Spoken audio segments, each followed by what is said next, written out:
There's a few factors here. One is I got really good at when it was time to stop working. The first staffing agency I worked for is a company called Creative Circle. And at that time, they didn't issue us laptops. And I never had a job where I wasn't issued a computer that I took home so I could work from home when needed. So truly, we worked when we were at work and then we didn't work when we were home. And I worked there for almost 4 years. So it really ingrained in me this sense of when it is time to stop, you stop all the way. So that's been really helpful. The piece that's been difficult about business ownership is my favorite thing, of course, and I've heard a ton of other coaches say this, is the coaching part of the business. And so for me, how I've been balancing to the best of my ability, the administrative, the marketing, all of the other business pieces, the operations, the process building, leaning on. Welcome to Career Coaching Secrets Podcast. I'm Pedro, and today I'm joined by Elisa Dibble, whose 12 plus years in marketing, creative, and staffing/recruiting has given her unique insight from both sides of the hiring equation, having supported thousands of hiring managers and job hunters throughout her career. What makes Elisa's approach powerful in her focus on creating major career change in 3 months or less, working specifically with high-level creatives and marketers who want to stop wasting precious time being bummed by their jobs. Elisa's expertise spans everything from locking in new job offers and landing promotions to navigating tough money conversations and industry hopping. But her core mission goes deeper than just career moves. She helps clients build work-life satisfaction by aligning their values with their professional path, ensuring they feel re-energized and excited by what they do 8+ hours per day rather than just surviving until the weekend. It's a Tuesday, we're recording. Elisa, but welcome to the show. Let's say, and we make it, right? Woohoo! Welcome to the show, and I'm excited that you're here. And before we get into what you do now, I'm curious how all this actually started, right? So what was going on in your life when coaching became more than just an idea? Well, so I had worked in the staffing industry since 2017. So at that point, when I first really started thinking about coaching was fall 2023. Ever since the pandemic, things in staffing and recruiting have really changed in major ways. When I first started in the industry, there was definitely a lot more human connection. The recruiters would send their favorite candidates Christmas presents, and we interviewed everyone in person in the staffing agency's offices back then. And all of that changed with the pandemic.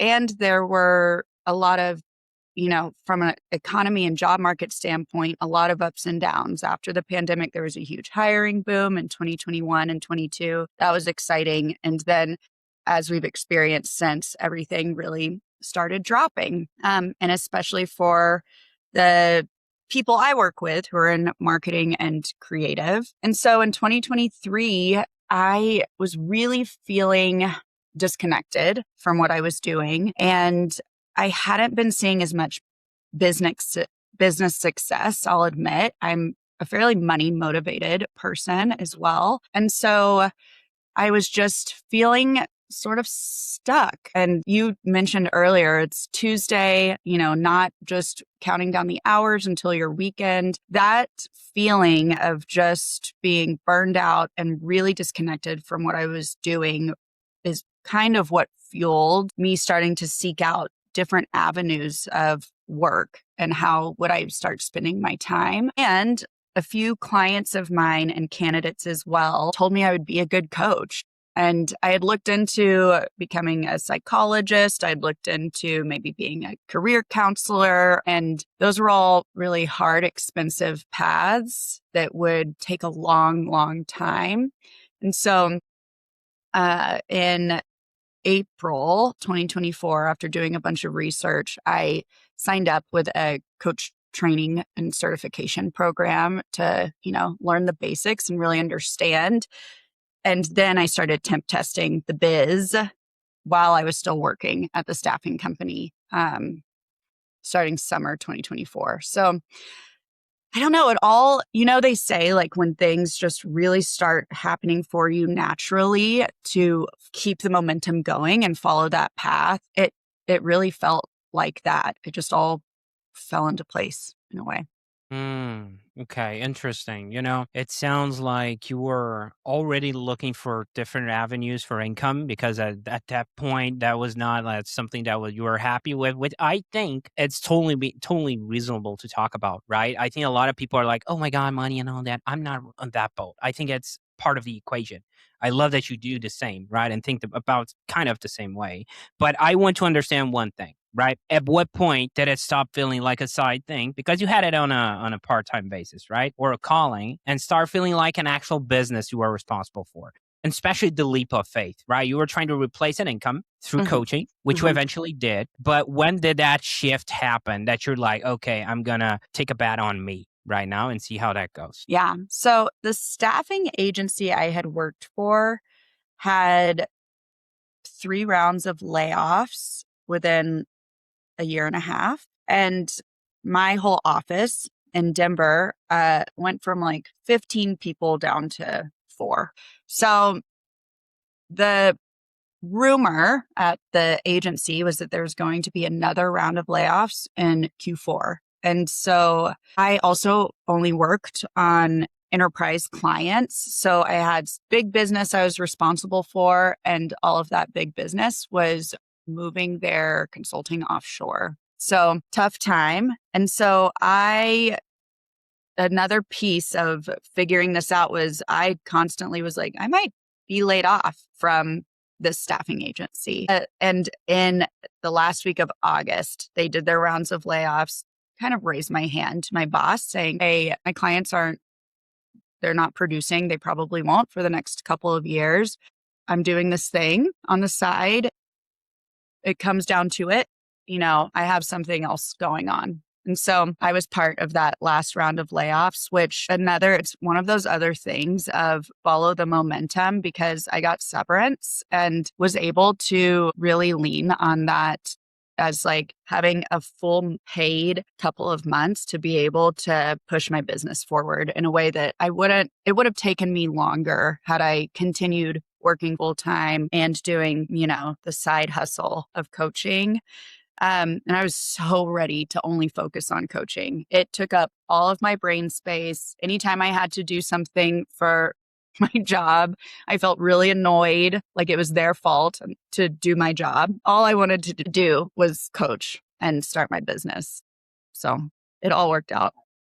Yeah, it sounds like it. You kind of forced their hand, but at the same time, you're like, "Hey, I'm here in case you need it," and that pivot just pushed you towards what you were already building for, right? This exact moment. Now, once you were out there helping people, right? This is the part I really want to know. It's like, who did you naturally end up attracting? Because in the early days, especially in coaching, sometimes we're trying to help everyone, and sometimes Mhm. that lands, sometimes it doesn't. So, what I'm asking you is when did you realize, okay, this is my tribe, the people I can work best with, you know? Yeah. Well, so the bulk of my experience when I worked in staffing and recruiting was working with people in marketing, creative, advertising, and communications. And prior to that, I worked in marketing and advertising before I moved into working in staffing. So I already had a huge network of people in those spaces. I was already really comfortable talking to them and had been comfortable talking to them on both sides. I had some recruiter responsibilities, but I also was on the client management and sales side of the coin when I worked in staffing. So really, I just thought, who are the people I already have a lot of access to that I get along with really well, that already come to me for advice? What type of advice do they come to me for already? And I just thought about that and then kept it up, kept trekking on Mm. that path. Yeah, it's only reasonable you tap into your own network, right? That's already established. That's like quick and easy. That makes a lot of sense. Now, let me ask you this. Let's pretend I'm your ideal client profile. I'm your avatar. Okay. Now, in the first place, how would I be able to find you, like marketing wise? I mean, Mhm. despite the network you already established yourself, let's say social media, how does that play out today? Yeah. So the main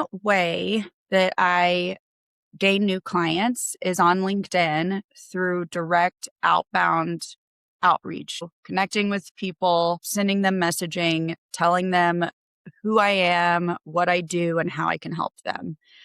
And that stems from my days working in staffing. I do have this sales background. I don't really have any hangups when it comes to reaching out to people directly and saying, hey, do you need a service like this? Rejection doesn't really bother me after, years of doing this. So I took that learning and applied it to my business. I also think for coaches, all coaches out there who are getting started, your job when you're first starting your business, the most important one is to meet people, tell them who you are, and offer to help them. That is learning and coaching that I've taken from another coach who's a sales and business coach named Stacy Bayman, who I follow avidly. But I really do believe that that's the best thing you can do for your business. So LinkedIn direct outreach, I use as a automatic campaign builder to do that. And then also, I do have Instagram. I do post some content on LinkedIn that people have told me. I Googled marketing career coach and I came across your website or your LinkedIn and I watched some of your content and decided that I like you. And so I set up this consult. So that's happening more and more now. Probably I really started seeing a pickup of that like 4 or 5 months ago. And then also I get quite a few referrals. So that side of my biz is always strong. But yeah, direct outbound outreach. And I have quite a big following on LinkedIn. I'm almost at 12,000 connections and have been building that for a long time. Okay.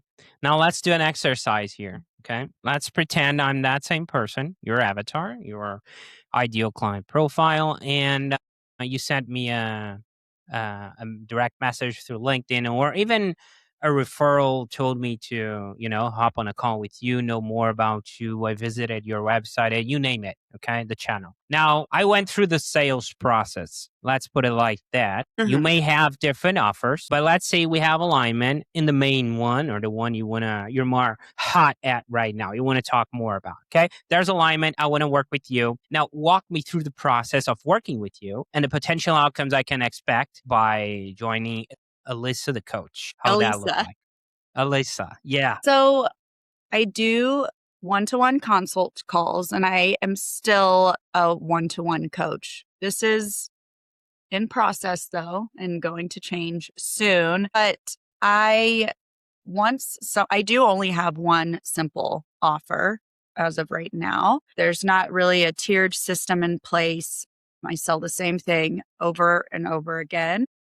There is some ability to tailor inside of the offer, but really I'm just selling something very simple over and over again. All of my clients, if they want to get started working with me, they choose between 2 different workshops as a step 1. A values discovery workshop that's more holistic and focused on aligning with their current values, not just career focused. That's for people who are at a big crossroads in their careers, or building a unique value proposition for them. So they pick one of those workshops. Let's say they pick the unique value proposition workshop. After doing that workshop and building a really compelling North Star statement for themselves, their UVP, they can decide if they want to do a 12-session plan with me. That's 12 25-minute sessions. And in that plan, they can either choose a proactive path or a job hunt journey. So I really have 2 sets of clients. I have people who are needing more general career development help, and I have people who are ready to put pedal to the metal in their job searches and want to land a new job sooner than later. And so they filter into 2 different paths. The proactive path, the career development path, has more of a moving target around what we talk about and is more specifically tailored and focused on what they're really needing as it pertains to where they're at currently in their careers. Job hunt journey is extremely structured. I tell them all of the exact tools and steps they need to take to land a new job successfully and hopefully efficiently. my goal for my clients is that they land new jobs within 4 months of working with me. The average right now for high level marketers and creatives to land new jobs in this current market is actually 6 months. So I am always striving to problem solve and help them beat that average. So yeah, they get to decide depending on why they're working with me, if they want something more flexible, moving target, or if they want the real structure of the job hunt journey. Okay, 2 lanes. That's interesting. Now, here's the first curveball, right? Your work seems pretty hands-on, right? Pretty involved. We have Mhm. a one-on-one component. We have the sales process too, 2 journeys as it seems like, and also business development. And so it's not just a coaching hat. We had a lot of hats out there. Now, how do you think about managing your time and energy so the business doesn't start owning you? Mhm. That's a great question.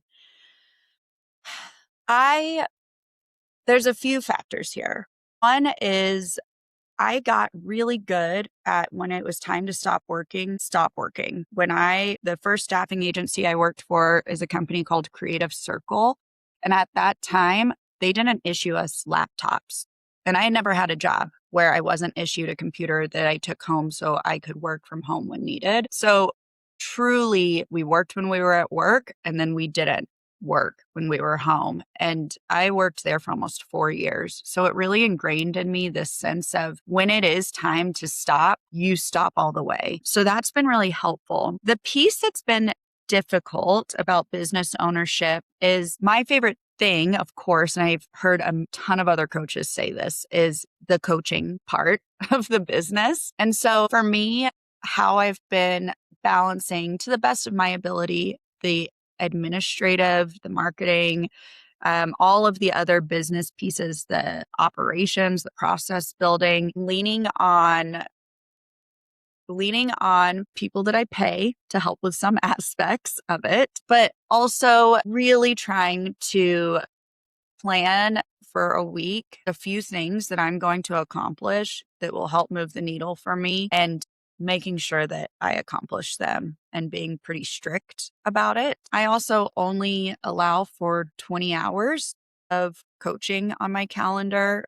So people can only book time within this 20-hour window. So I do have most of my mornings to myself to work on my business, and my workday ends at 4 so that I can clean things up and finish things before 5. And I don't know if you've ever heard this. Denver is a place they say that people go to live and like experience nature. And it's not really a very like career driven city.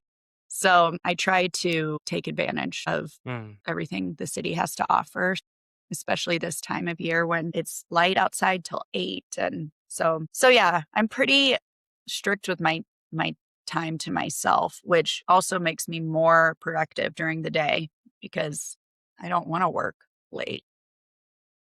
Right. It kind of fits you in a box, right? You had to respect that boundary, the time that it was kind of inserted in your brain by working through corporate for several years. And I'm right there with you. Okay. So I get that. Now, looking forward a bit, what's the direction you're aiming this business towards? I mean, are you thinking more about growth, leverage, building a team, or refining what already works? What feels most exciting right now for you? Yeah, I have some big goals this year. One is that I am going to reduce the amount of time that I'm doing one to one coaching by building tutorials, building materials that my clients can do on their own time. And then we meet together to assess and review so that our time is more focused and efficient. I also am really working toward trying to figure out how to no longer do live one-to-one consults in order to sell my services and gain new clients. I love consults, actually. I think they're really low stakes ways to meet people and learn about them. And they're almost easier than even sessions because there's just not as much pressure. I don't put the pressure on myself to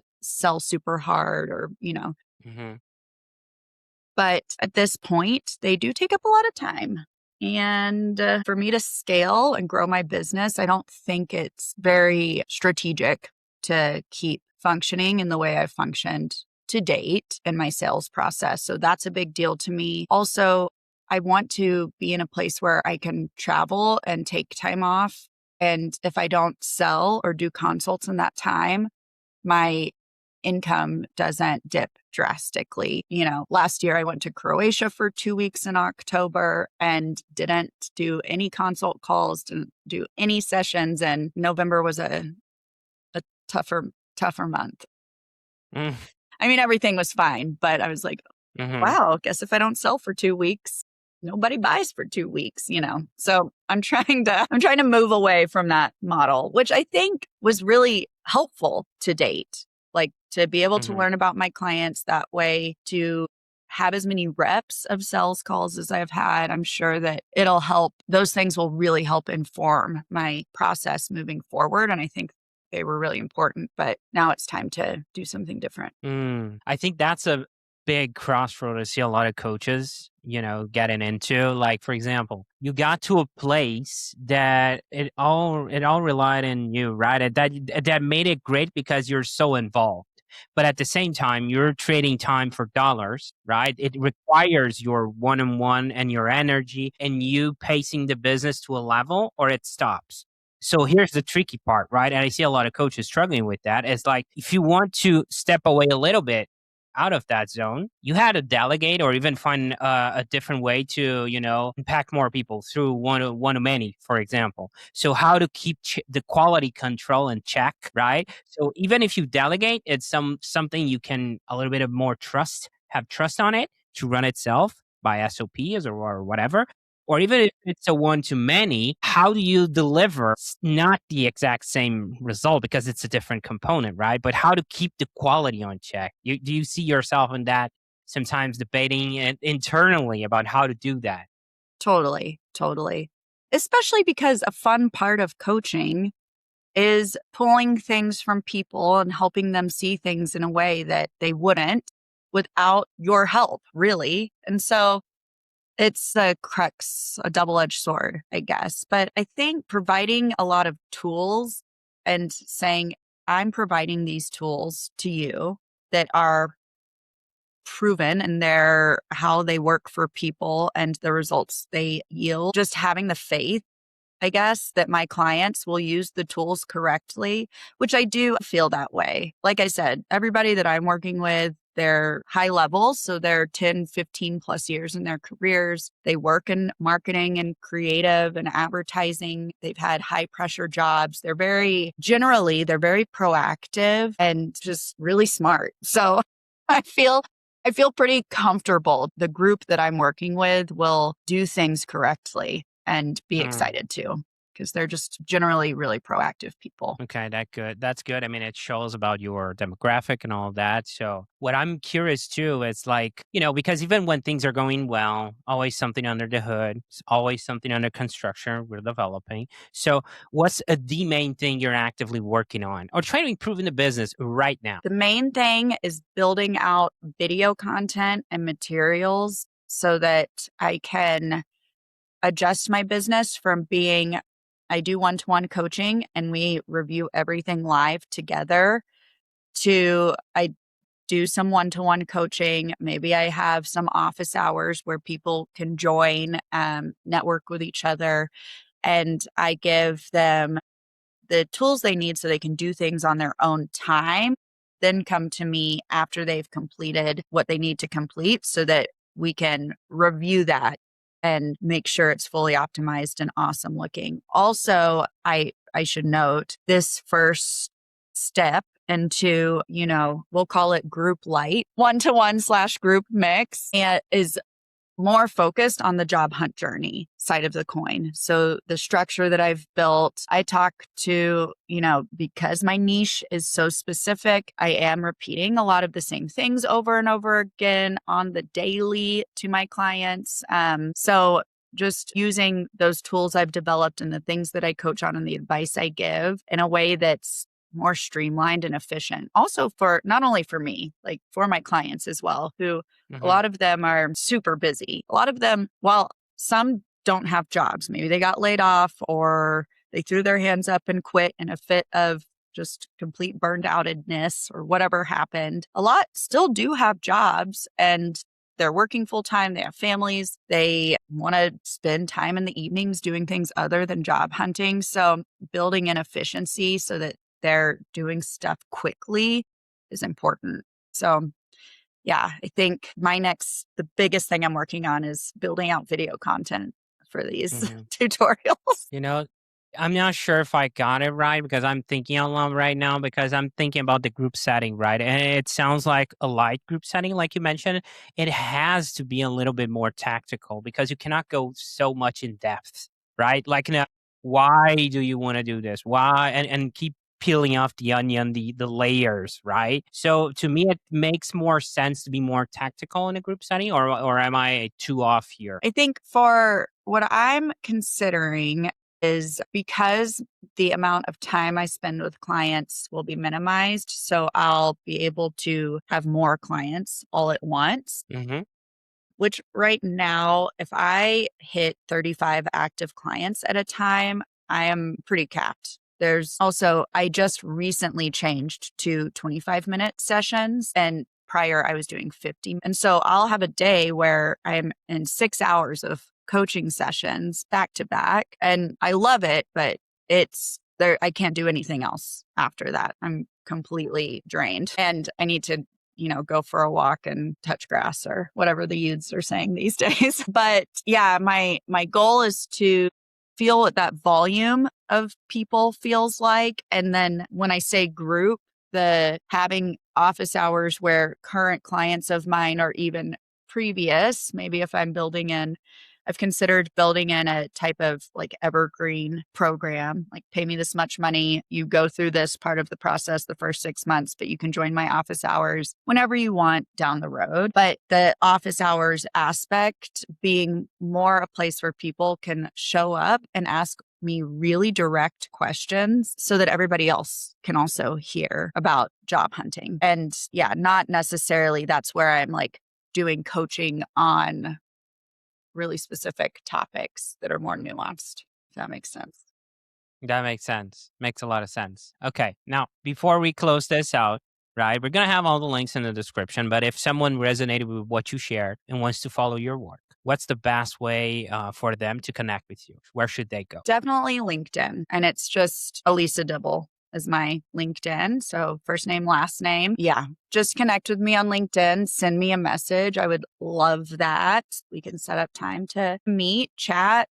If you're a coach, I love meeting other coaches. And when I first started my business, something else that I was really rigorous about, and it's kind of fallen off now that my schedule is more filled, but I tried to once a week meet a new coach and talk to them about their business and try to understand how they were setting things up, what technologies were working for them. Um, and that was really fun.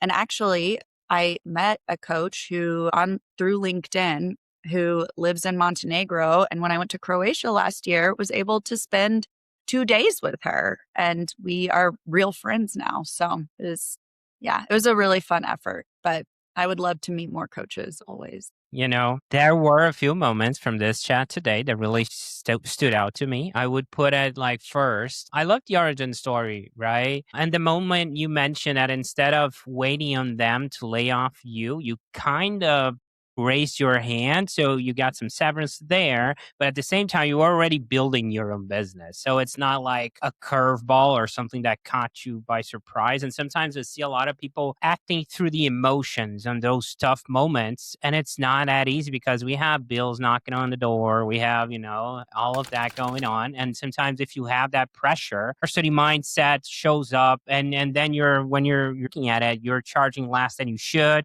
That can be going on a spiral, right? So I really, really liked the way you framed it. Very, strategic. Really like it. Another thing that caught my attention, it's like I think it's based on your background because I see a lot of coaches out there struggling with this. Is the problem to reaching out to people, and doing the sales and all of that? Because if you don't have sales, you don't have a business, right? You already know that. So, but the fear of rejection is something I feel like a lot of coaches struggle with, right? They're like feeling like they are being rejected and not the process or the offer itself. It's like such a personal thing for some of them. And I love the reminder there is nothing like, and sometimes it's just doing the reps, right? Just moving to the next one, and eventually you're going to create that thick skin, which you created, obviously. And I do have some past in the sales process too, and all of that. So we're aligned on that. At the end of the day, also, it's like you're being super open about the struggles. You're being super open about the new offer, the way you see things. This is my long-winded way of saying that I really appreciate you taking the time and being open with this. It was great having you on. Oh, thank you. Thank you. That was really nice to say. Yeah, I had a lot of fun. Isn't it Me too. fun to talk about oneself? Exactly. Well, great having you on. Been a pleasure. Thank you so much. Yeah, everyone connect with me on LinkedIn. It was lovely doing this. I'll talk to you later. Editor, cut here. Boing. That's it for this episode of Career Coaching Secrets. If you enjoyed this conversation, you can subscribe on YouTube, Spotify, Apple Podcasts, or wherever you're listening to this episode to catch future episodes. This podcast was brought to you by Purple Circle, where we help career coaches scale their business to $100,000 years, $100,000 months, or even $100,000 weeks, all without burning out and making sure that you're making the impact and having the life that you want. To learn more about our community and how we can help you, visit joinpurplecircle.com.